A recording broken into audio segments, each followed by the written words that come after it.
Assalamualaikum warahmatullahi wabarakatuh. Om Swastiastu, Namo Buddhaya, salam kebajikan, salam sejahtera untuk kita semua. Perkenalkan, saya Nyaman Dwi Indrani dengan NIM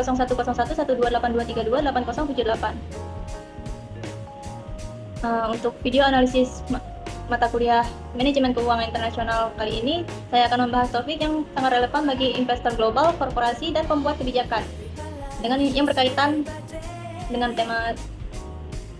berkaitan dengan deviasi Corporate Interest Rate Parity (CIP) di tengah rezim suku bunga tinggi dunia. Untuk judul spesifiknya, saya mengambil analisis deviasi Corporate Interest Rate Parity atau CIP di pasar valuta asing, peluang arbitrase dan risiko volatilitas dalam menghadapi kebijakan suku bunga tinggi global. Sejak Juli 2023 hingga pertengahan 2024, Federal Reserve Amerika Serikat mempertahankan suku bunga di kisaran 5,25 hingga 5,50% yang merupakan level tertinggi dalam 2 dekade. Dampaknya bukan hanya inflasi Amerika Serikat yang melambat, tapi juga kelangkaan likuiditas dolar Amerika Serikat di seluruh dunia.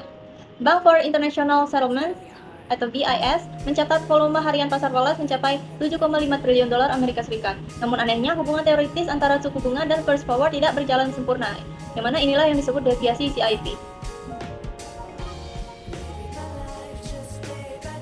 Di Indonesia dampaknya sangat nyata, yang mana rupiah terus terdepresiasi. Yang mana dalam 4 tahun rupiah melemah hampir 15% terhadap dolar.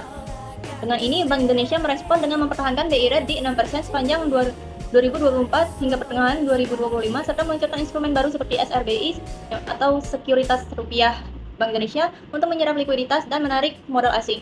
Namun, kebijakan suku bunga tinggi ini memperlambat pertumbuhan ekonomi dan meningkatkan biaya utang korporasi.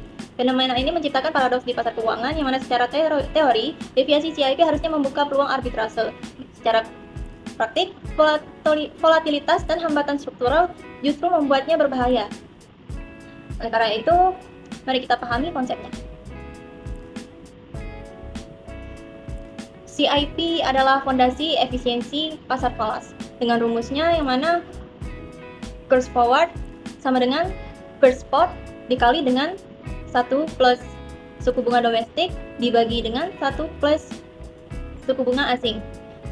Yang mana ini artinya, dalam kondisi ideal, perbedaan suku bunga akan tepat diimbangi oleh diskonto atau premi curve forward.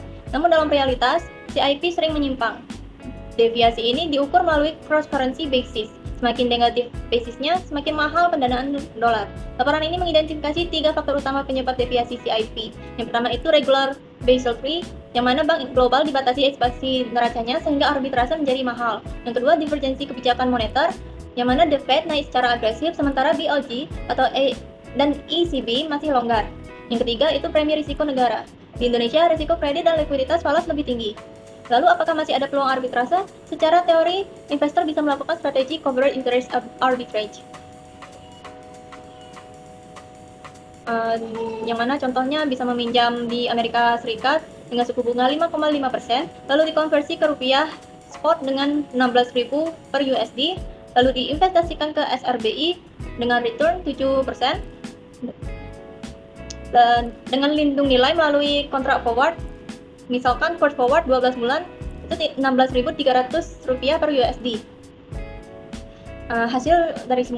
Hasilnya itu dengan investasi 1 juta dolar menjadi 16 miliar rupiah, tumbuh sebanyak 7%, yaitu 17,12 miliar rupiah. Dikonversi balik ke dolar dengan curve forward 16.300 rupiah menjadi 1,5 juta dolar.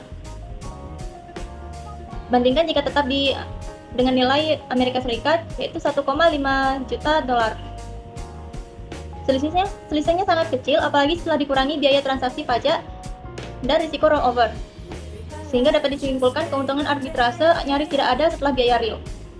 Penelitian Kubita 2025 bahkan menemukan bahwa investor institusional lebih memilih mengurangi pemilikan obligasi internasional daripada mengeksploitasi deviasi CIP. Artinya peluang arbitrase saat ini bukan bebas risiko, melainkan penuh jebakan likuiditas. Nah, selanjutnya mari kita lihat data aktual yang lebih dalam. Tabel selisih suku bunga The Fed dibandingkan dengan BI rate. Pada periode Desember 2022, angka The Fed yaitu 4,5%, sementara BI rate itu 5,5%, dengan selisih antara keduanya itu 1%. Yang mana BI rate lebih tinggi. Pada Juli 2023, angka The Fed itu 5,50%, BI rate 5,75% dengan selisih 0,25%. Desember 2024, The Fed 5,25%, BI rate 6%, selisihnya itu 0,75%. Nah, meskipun selisih suku bunga tidak terlalu besar, cross currency basis USD atau USD per IDR melebar tajam di 2024. Mengapa? Karena likuiditas dolar global menyusut drastis akibat kebijakan quantitative tightening The Fed. Selanjutnya untuk grafik depresiasi rupiah. Di sini dapat dilihat seberapa besarnya depresiasi rupiah terjadi pada 2021 hingga 2025.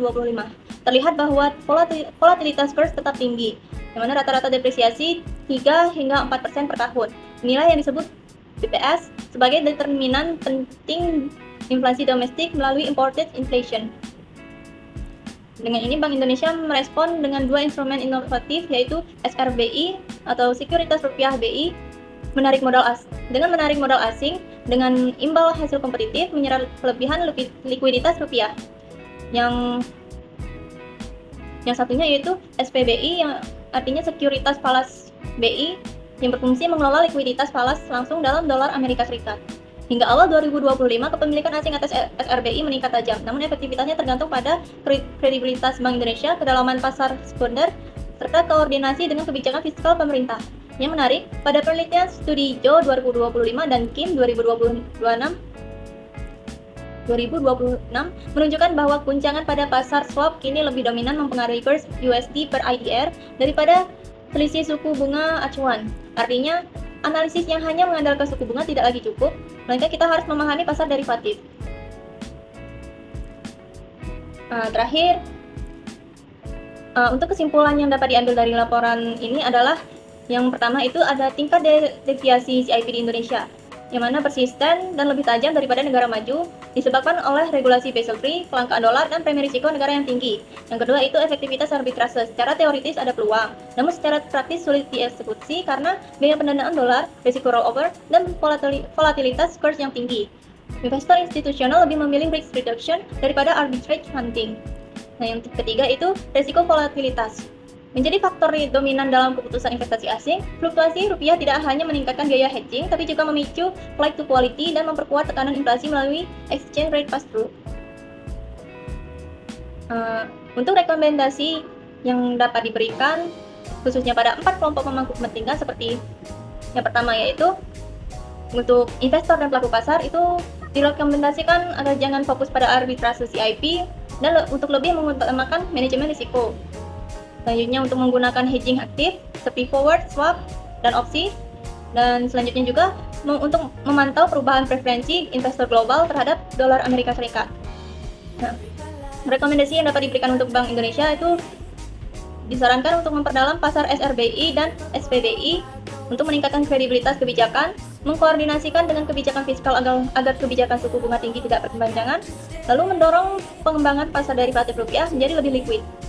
Untuk rekomendasi pemerintah, itu agar menjaga stabilitas makro seperti inflasi, CAD, dan cadangan devisa, lalu untuk mengurangi kebergantungan korporasi dan negara pada utang falas, lalu memperkuat penggunaan local currency settlement dalam perdagangan bilateral. Yang terakhir, untuk akademisi dan peneliti, direkomendasikan agar melakukan penelitian pari fit CIP basis untuk pasar berkembang, mengembangkan model prediksi yang memaksudkan faktor perilaku investor, dan lalu yang terakhir menganalisis peran pasar swap dalam transmisi kebijakan moneter. Demikian dari analisis tadi, deviasi CIP bukan sekedar anomali teknis, tapi cerminan kompleksitas pasar keuangan global saat ini. Keberhasilan investor dan pembuat kebijakan tidak lagi ditentukan oleh pemahaman teori semata, tapi juga oleh kemampuan menavigasi risiko likuiditas, volatilitas, dan perubahan perilaku pasar.